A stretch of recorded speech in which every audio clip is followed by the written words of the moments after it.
Hello everyone and welcome to another one of my IT tutorials. Today I'm going to show you how to configure and install Exchange Server 2010. So let's get started. So first thing first is you want to start with a fresh machine and you want to install absolutely all updates that there are before doing anything else. Now the next step in the process is configuring the server name. So Exchange server always has to be part of the domain. So you need to set up your domain first before setting up Exchange. And you need to pick proper computer name or server name for it. So for example, if your internet facing host name is mail.itsupportme.com, for example, you might want to call your Exchange server mail and then join the domain itsupportme.com. The reason for that being, if you have your actual computer name different than the host name that allows users to reach your Exchange server from outside, you'll have to purchase a SSL certificate with alt names instead of just a single name certificate, which can be more pricey. So in our case, let's just call the computer Exchange, and that's going to be our internet facing the host name from the internet will point to this computer, will also be Exchange, and our domain is, in this case, sandboxitsupportme.com. And now let's join the domain.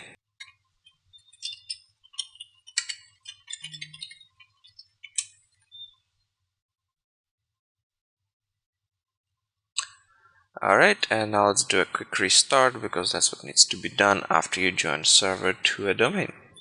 And I'll be right back. And we're back now that we're part of the domain. Let's log in into our domain.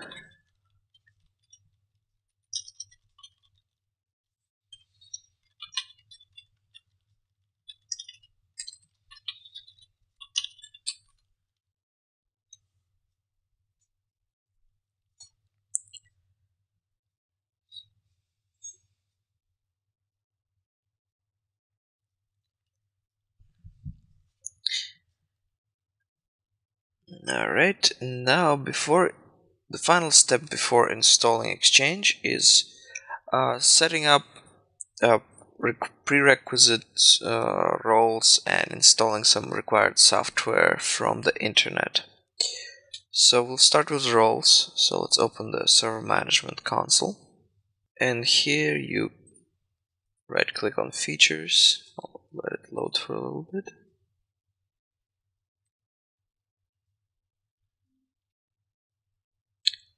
Notice guys, this is a virtual machine, so it might be a little slow. Your server should be faster in general. Alright, so what we want is net framework, not everything.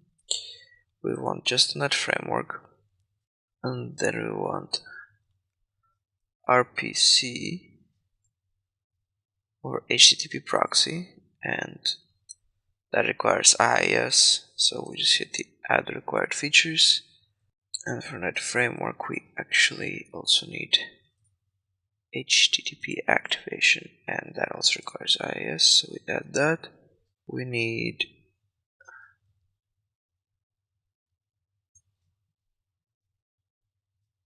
remote server administrative tools. So here is a choice that you'll have to make. If your Exchange server is going to be installed on the same computer as your Active Directory, which is really not a recommended setup, you should always have your Active Directory separate from Exchange server.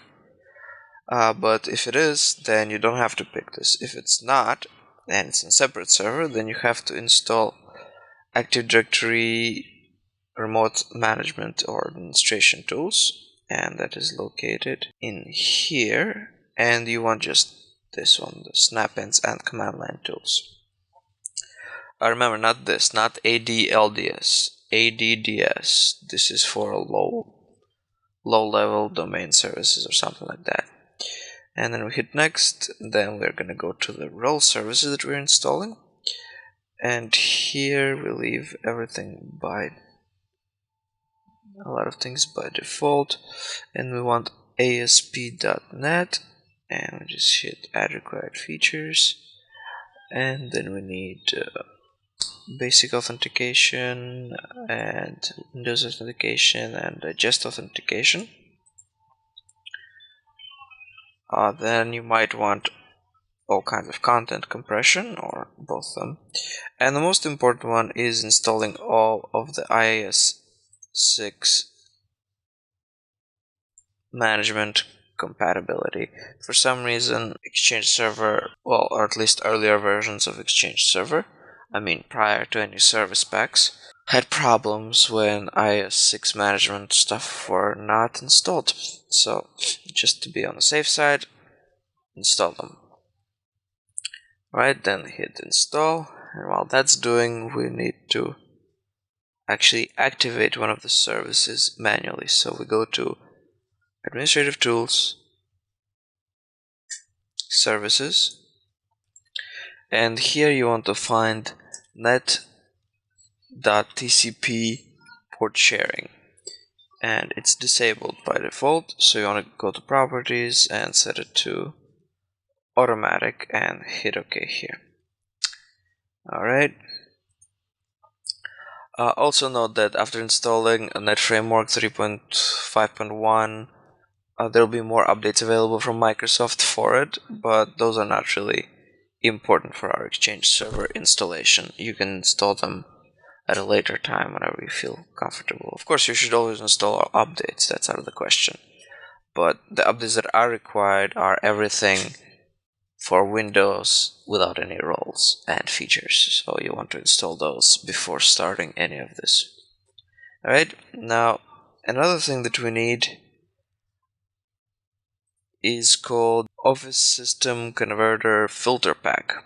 And what that helps us do, or what that helps Exchange do, is index the content of attachments like Word documents and Excel files, so that when a user searches for some kind of mail, Exchange is able to search within those files. Otherwise, without the filter pack, that would be impossible. And Adobe actually has its own filter pack that it developed for Exchange. So if you work extensively with PDF files containing text that might need to be searched through email, you might be interested in downloading and installing that as well. But the Office filter pack is required by Exchange, so we're just gonna do that. And I'll put the link in the description for you to click, but here I'm just gonna type it in. Download en details ASPX ID equals 17062.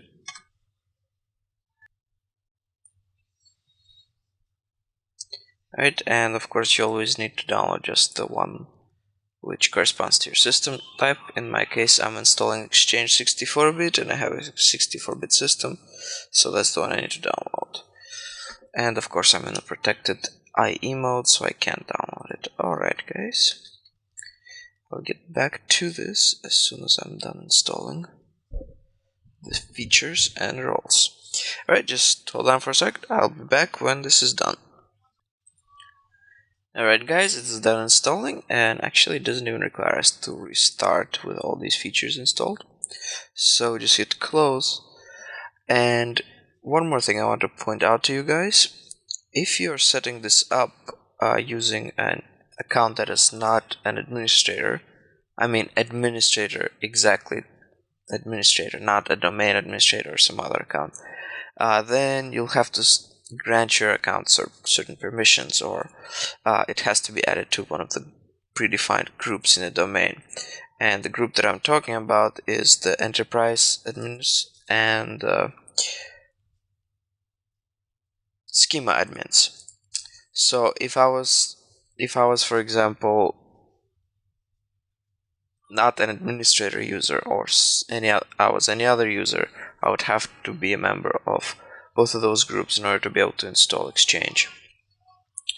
Just a heads up. In my case, I'm like I mentioned before, I'm an administrator, so I have absolute all rights. Alright, so let's just disable IE security mode, set it to off. Now we should be able to download all the stuff that we want. Okay, let's run IE again. And I copied that link before, so let's paste it. And maximize. Now let's download again. Alright. And run. And we can close that. And we can actually close the server management console as well. So we just hit next here. And next here. And shouldn't take too long. So while it's installing, let's just open up computer. I have CD. Well, I have an ISO mounted to my virtual disk. So we'll just open that up and start the setup. But it should have been mounted. Hold on. Alright, that completed, and now the ISO is mounted, so let's start the setup. And as you can see, we already installed that, so we just pick a language and install only the languages that are already on the CD, and then we start the setup. Alright guys, here we go, the setup has started. So we hit next, and of course, as always, there's a license agreement, and this is up to you. I like to enlist in all the error reporting and stuff. And you can just pick a typical installation. It has all the required stuff that we need. So organization name might be insignificant and doesn't really appear anywhere, but the important part about it is stored in the mail database. So what happens is, if your domain and your exchange absolutely crashes and the only thing you have is your file which contains all the mail, the only way you can actually recover it is if you set up a new Exchange server and you have to give it the same exact organization name as the one that was stored in the mail database file. Otherwise you won't be able to mount that file to the new Exchange server. Yeah, I had to find it out the hard way. So anyhow, we're just gonna call it Sandbox because it doesn't really matter. And hopefully you have enough backups not to have your Exchange and domain completely crash unrecoverably, because if that happens you have much bigger problems than just recovering some emails. Alright, now this, if you have 2003 Outlooks running in your organization, or you want to provide this service to people on the internet and they might be running any Outlook, you either pick yes or no. We'll pick no. Internet facing, this is of course for the purposes of having people from outside of your organization, aka the internet, being able to access your Exchange server. So since as you remember, we give our Exchange server name Exchange, so we're just gonna make our internet facing host name the same. So it's gonna be Exchange, and our domain was sandbox.it, supportme.com. And this way we only need one certificate without any alt names. So now it's ready to run pre-checks, and everything should pass if you followed all the steps so far. And sometimes it takes a while, so I'm just gonna be back when it's all done. Alright, here we are, and yeah, there's just a warning. Since we didn't have any Exchange servers in our domain before, it says it's gonna prepare our Active Directory to run with Exchange server, and everything else passed. So we hit install, and once again we wait and wait and wait, and it takes forever. And well, once again I'll be back when it's done, and then we'll go into configurations. And we're back.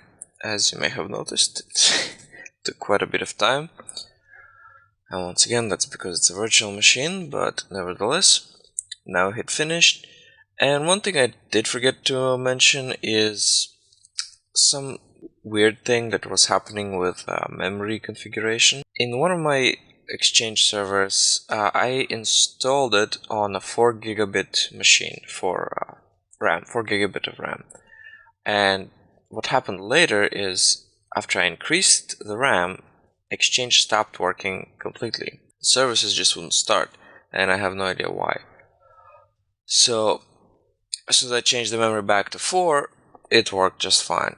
So maybe didn't do any additional research. Maybe Microsoft fixed that in the service packs, or maybe it was related to the fact that it was a virtual machine.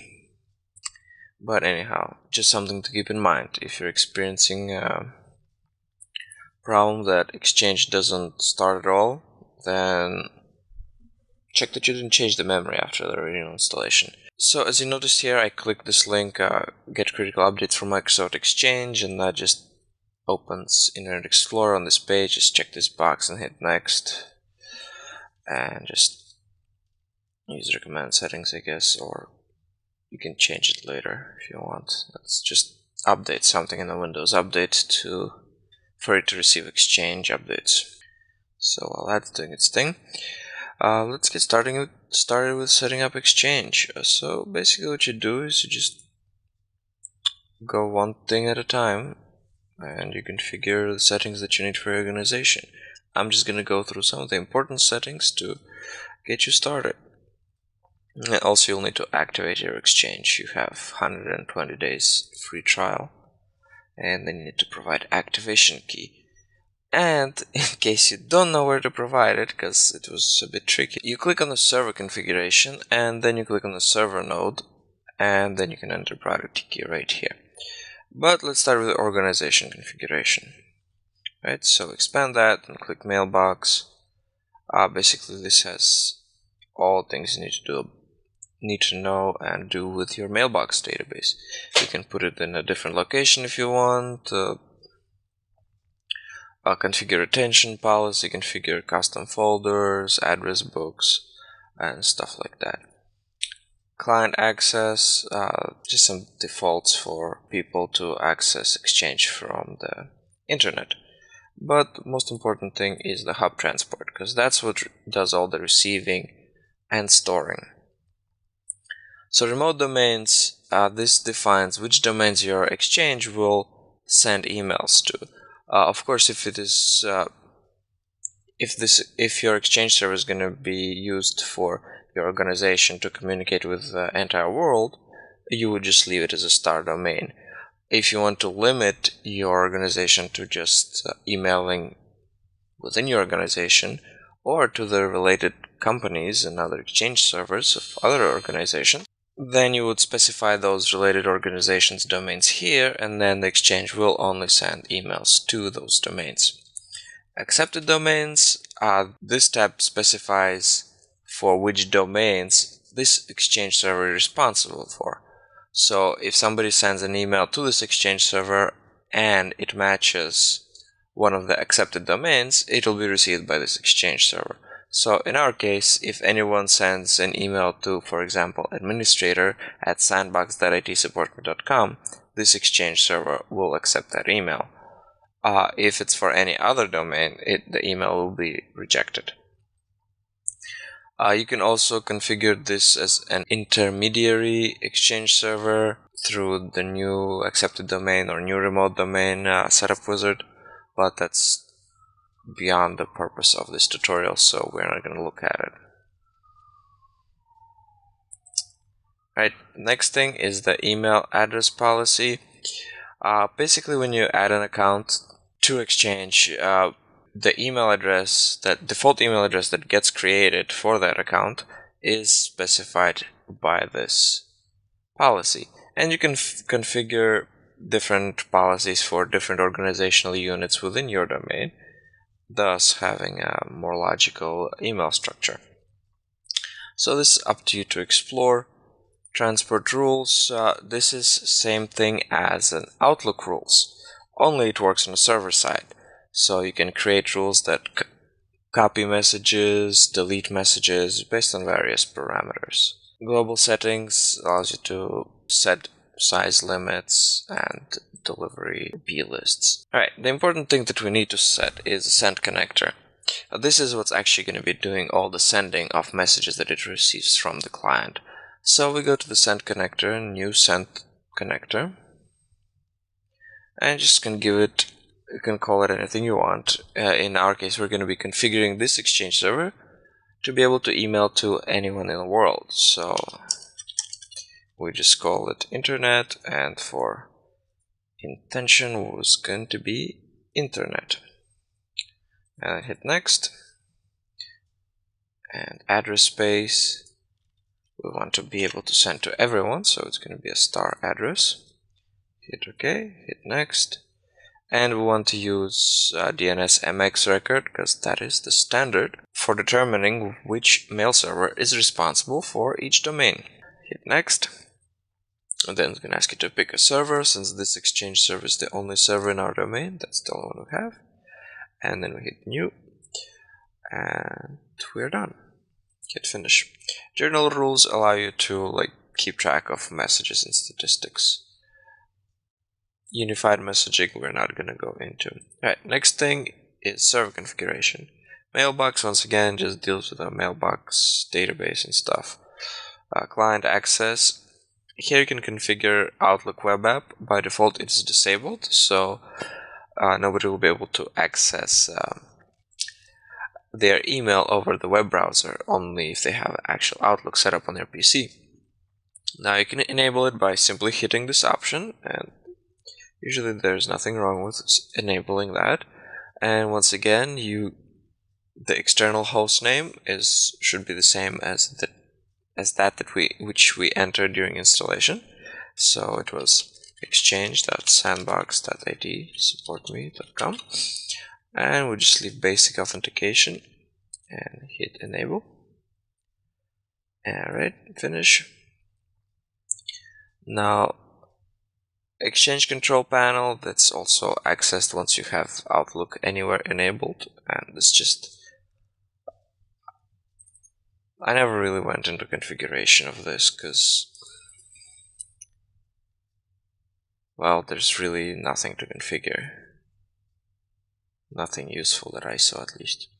Alright, so Exchange ActiveSync, that's for cell phones. Offline address book, once again, this is all for clients accessing their mailboxes through a web browser.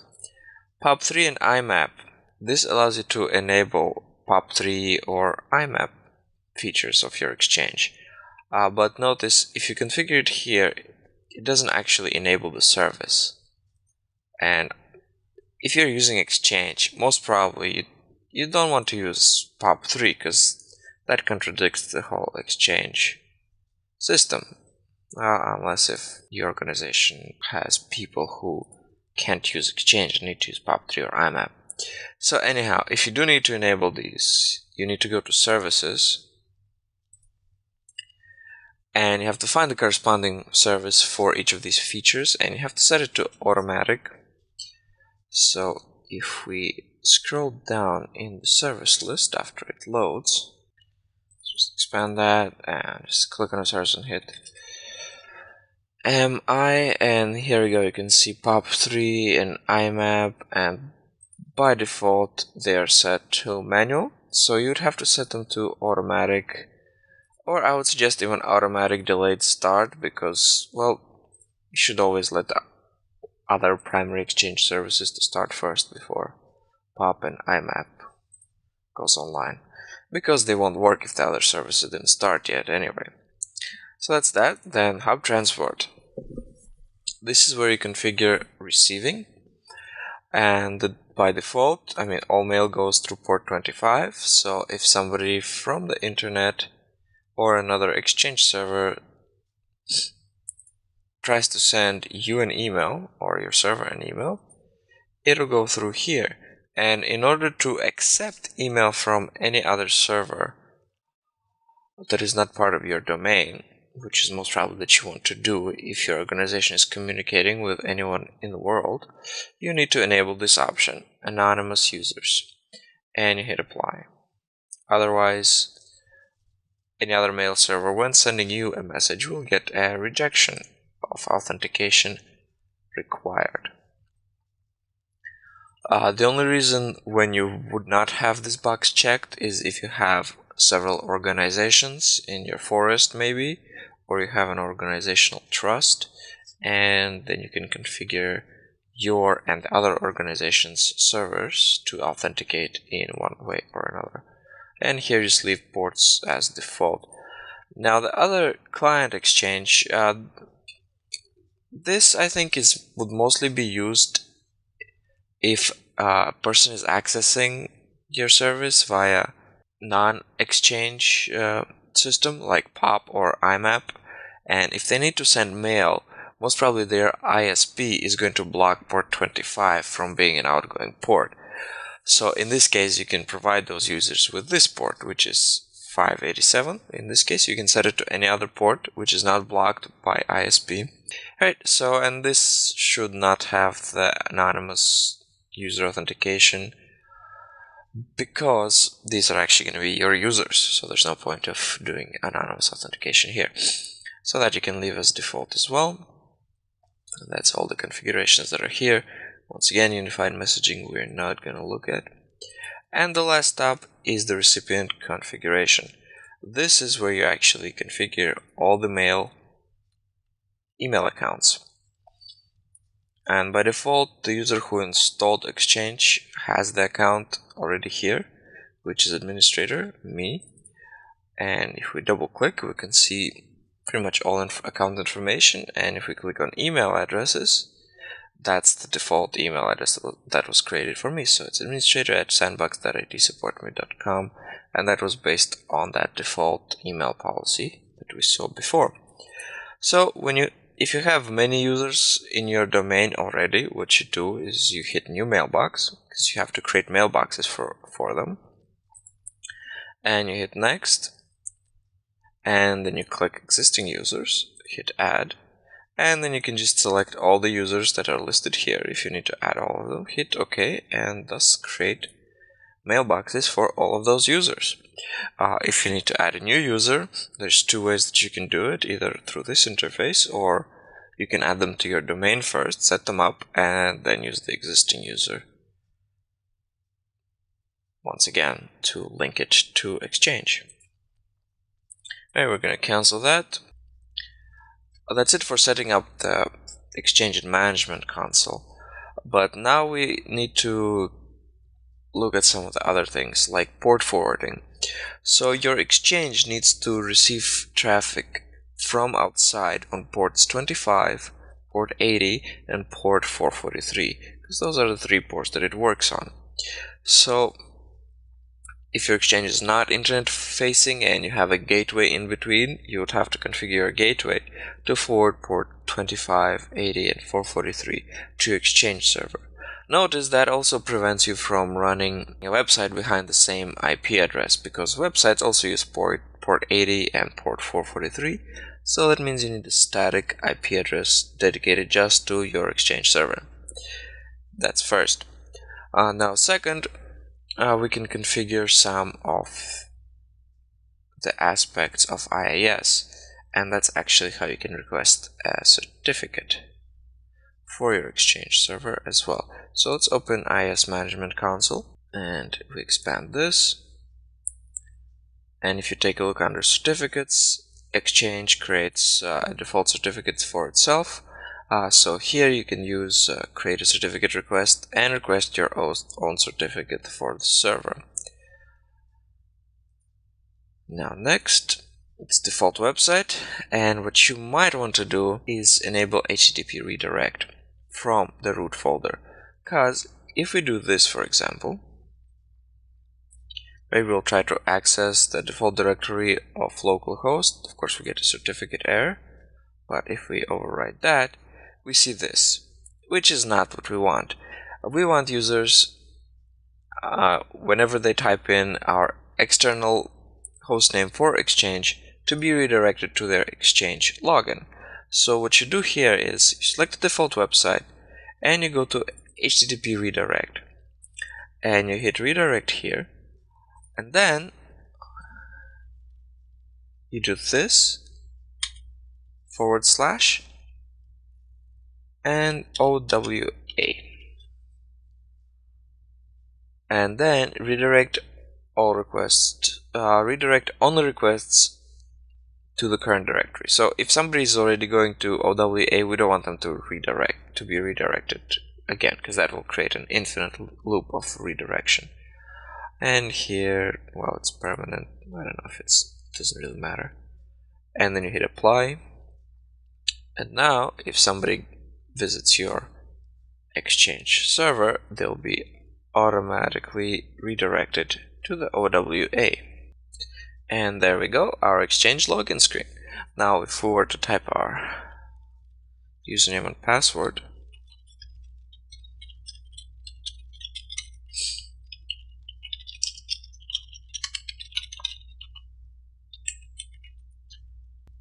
this brings us to our inbox.